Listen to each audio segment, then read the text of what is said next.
possible. In our country, it started right here in New York, a place called Seneca Falls in 18...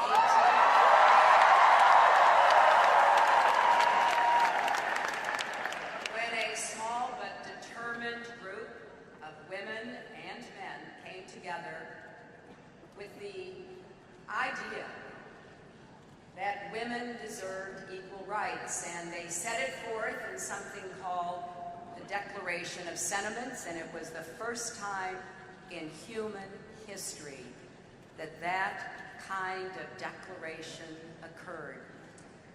So we all owe so much to those who came before, and tonight belongs to all of you.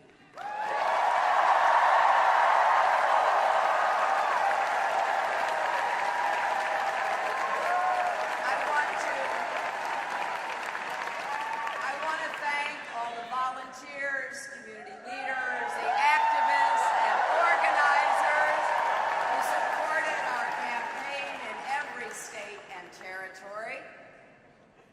And thanks especially to our friends in New Jersey for such a resounding victory today.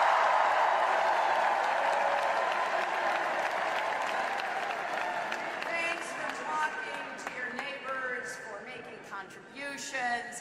Your efforts have produced a strong majority of the popular vote, victories in a majority of the contests, and after tonight, a majority of pledged delegates.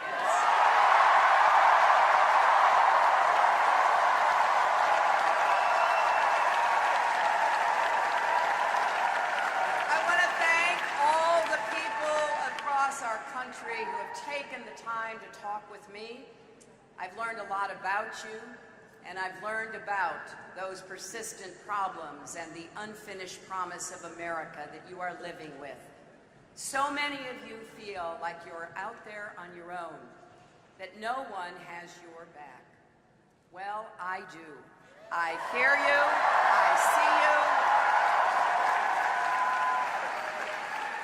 and as your president, I will always have your back.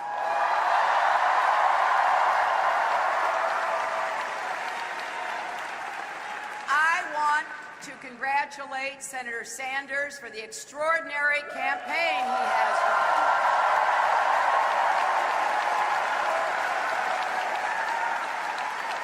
He has spent his long career in public service fighting for progressive causes and principles, and he's excited millions of voters, especially young people. And let there be no mistake, Senator Sanders, his campaign, and the vigorous debate that we've had about how to raise incomes, reduce inequality, increase upward mobility have been very good for the Democratic Party and for America.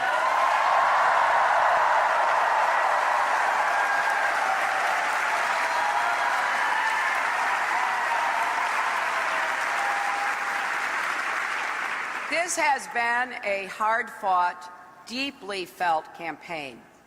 But whether you supported me or Senator Sanders or one of the Republicans, we all need to keep working toward a better, fairer, stronger America.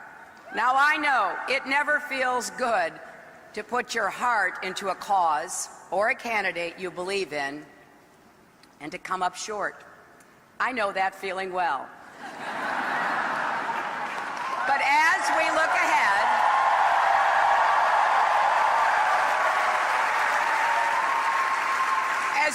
ahead to the battle that awaits, let's remember all that unites us.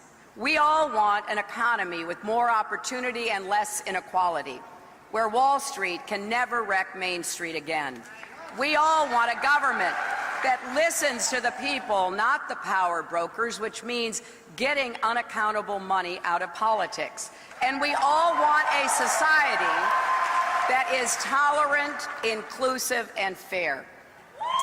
We all believe that America's success when more people share in our prosperity, when more people have a voice in our political system, when more people can contribute to their communities. We believe that cooperation is better than conflict, unity is better than division, empowerment is better than resentment, and bridges are better than walls.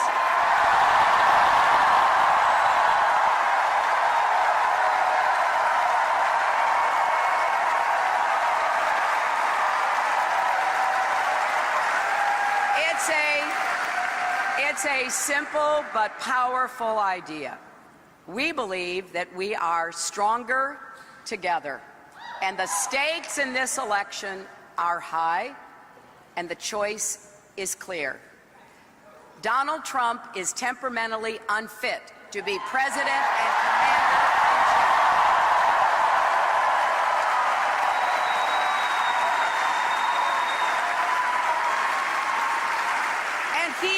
He's not just trying to build a wall between America and Mexico. He's trying to wall off Americans from each other. When he says, "Let's make America great again," that is code for, let's take America backwards.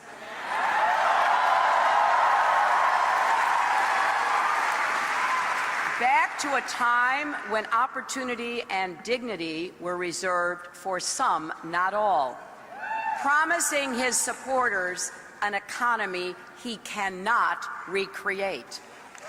We, however, we want to write the next chapter in American greatness with a 21st century prosperity that lifts everyone who's been left out and left behind, including those who may not vote for us, but who deserve their chance to make a new beginning.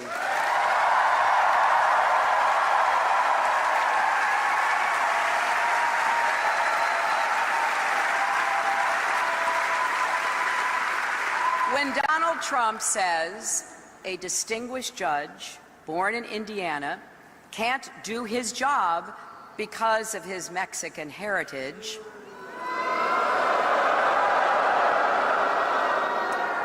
or he mocks a reporter with disabilities,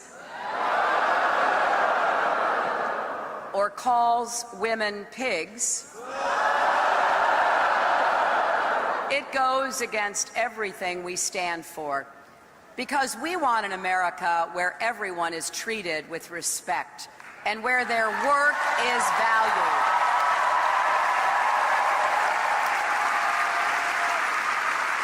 It's clear that Donald Trump doesn't believe we are stronger together. He has abused his primary opponents and their families, attacked the press for asking tough questions, denigrated Muslims and immigrants.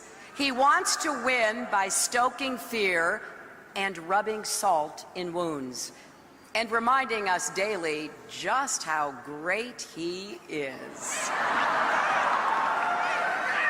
Well, we believe we should lift each other up, not tear each other down.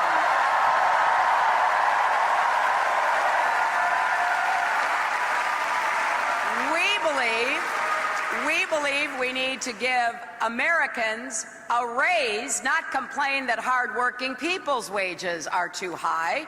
We believe we need to help young people struggling with student debt, not pile more on our national debt with giveaways to the super wealthy. We believe we need to make America the clean energy superpower of the 21st century,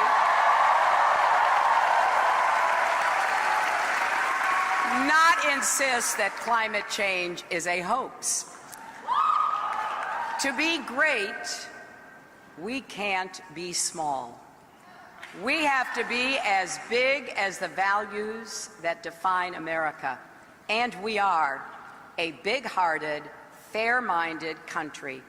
We teach our children that this is one nation under God, indivisible, with liberty and justice for all.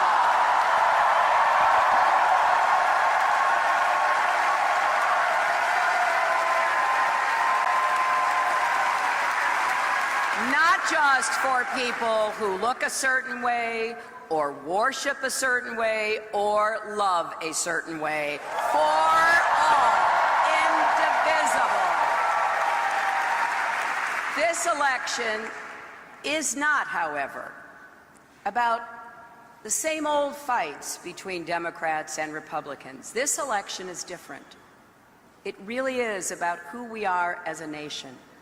It's about millions of Americans coming together to say, we are better than this. We won't let this happen in America.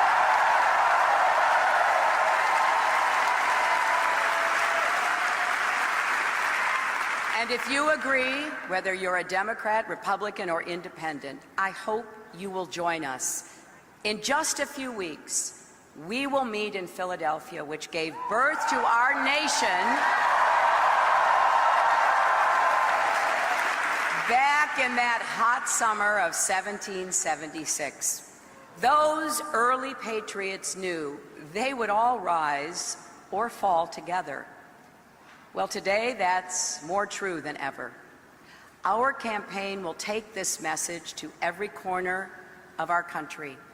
We're stronger when our economy works for everyone, not just those at the top, with good paying jobs and good schools in every zip code, and a real commitment to all families and all regions of our nation.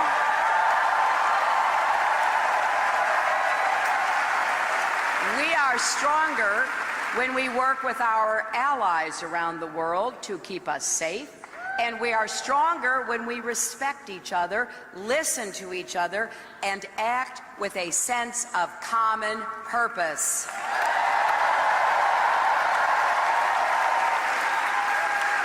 We're stronger when every family and every community knows they're not on their own, because we are in this together.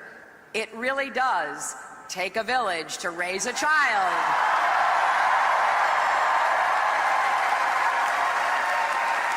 And to build a stronger future for us all. I learned this a long time ago from the biggest influence in my life, my mother. She was my rock from the day I was born till the day she left us. She overcame a childhood marked by abandonment and mistreatment, and somehow managed not to become bitter or broken. My mother believed that life is about serving others, and she taught me never to back down from a bully, which it turns out was pretty good advice.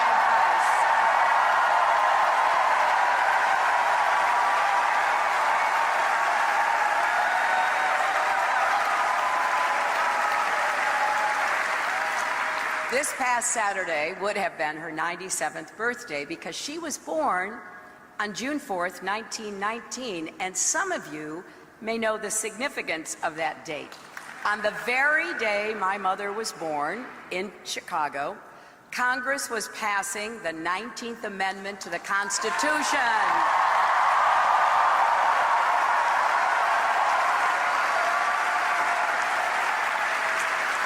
That amendment finally gave women the right to vote. And I really wish my mother could be here tonight. I wish she could see what a wonderful mother Chelsea has become, and could meet our beautiful granddaughter, Charlotte. And of course, I wish she could see her daughter become the Democratic Party's nominee.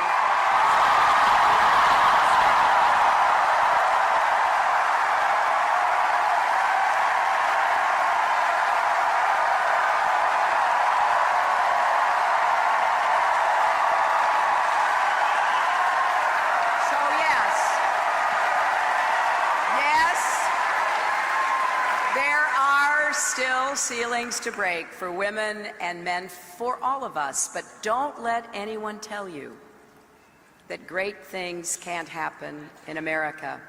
Barriers can come down. Justice and equality can win. Our history has moved in that direction, slowly at times, but unmistakably, thanks to generations of Americans who refuse to give up or back down. Now you are writing a new chapter of that story.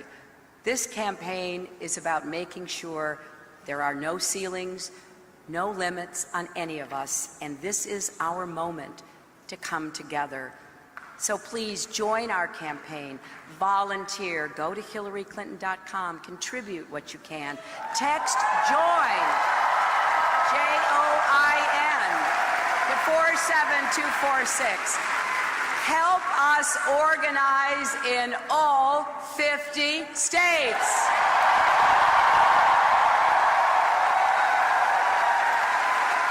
Every phone call you make, every door you knock on will move us forward.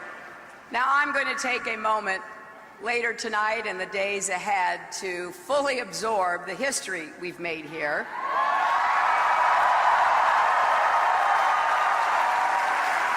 But what I care about most is the history our country has yet to write. Our children and grandchildren will look back at this time, at the choices we are about to make, the goals we will strive for, the principles we will live by. And we need to make sure that they can be proud of us. The end of the primaries is only the beginning of the work we're called to do. But if we stand together, we will rise together because we are stronger together. Let's go out and make that